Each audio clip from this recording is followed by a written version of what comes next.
मैं कितने दिन में गिटार बजाना सीख जाऊंगा। मैं किसी भी गाने को सुन के उसके इस्तेमाल होने वाले कॉर्ड्स का नाम कितने दिन गिटार सीखने के बाद बता पाऊंगा। या मैं आप जैसा या उस गिटारिस्ट की तरह कब बन पाऊंगा। दोस्तों, अगर आपने भी गिटार सीखना स्टार्ट किया है या आपको गिटार सीखते कुछ हफ्ते, महीने या साल हो गए हैं, तो आप भी कभी ना कभी यह प्रश्न ज़रूर सोचते होंगे कि मैं गिटार बजाना कितने दिन में सीख पाऊंगा। तो चलिए, इस वीडियो में मैं आपको ये समझाने की कोशिश करता हूँ कि आप गिटार कितने समय में सीख पाओगे। आपको बस इस वीडियो को लास्ट तक देखते रहना है।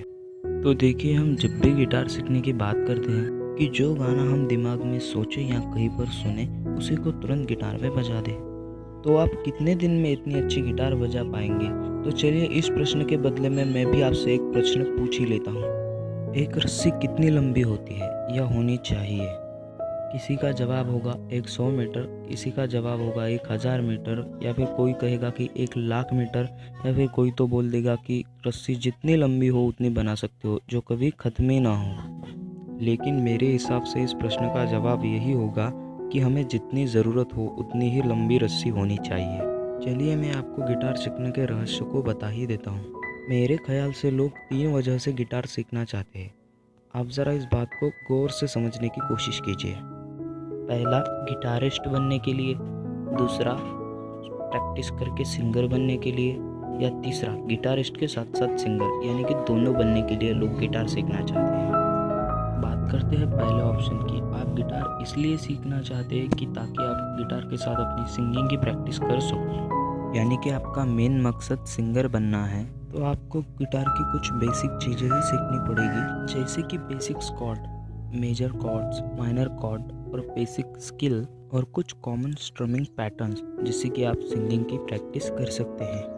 इसके बाद में दूसरा ऑप्शन है कि आप गिटारिस्ट बनना चाहते हैं, यानी कि आपका मेन मकसद है गिटार प्ले करना।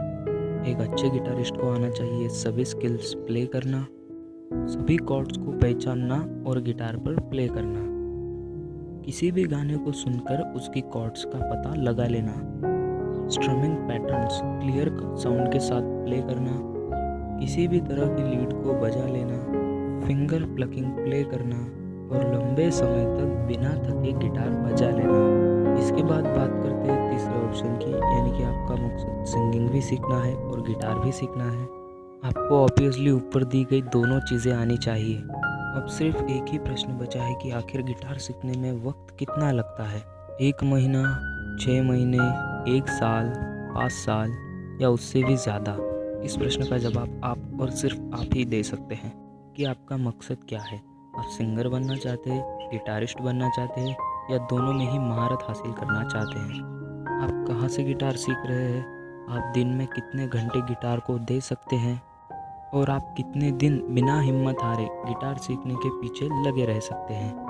और अगर आपका जवाब होगा कि मैं अधिकतम समय गिटार को दे सकता हूँ, थकने के बावजूद भी उत्साह से प्रैक्टिस कर सकता हूँ, तो मेरा जवाब यही होगा कि आपको कुछ महीनों से लेकर कुछ साल तक या इससे भी ज़्यादा का समय गिटार सीखने में लग सकता है।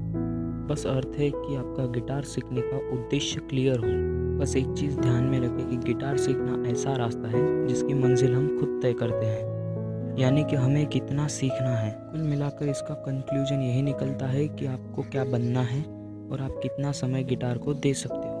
यही तय करता कि आप कितने दिन में एक अच्छे गिटारिस्ट बन जाएंगे। उम्मीद है कि आपको आज का यह वीडियो पसंद आया होगा और आपको ये भी पता चल गया होगा कि आप कितने दिन में एक अच्छे गिटारिस्ट बन जाएंगे।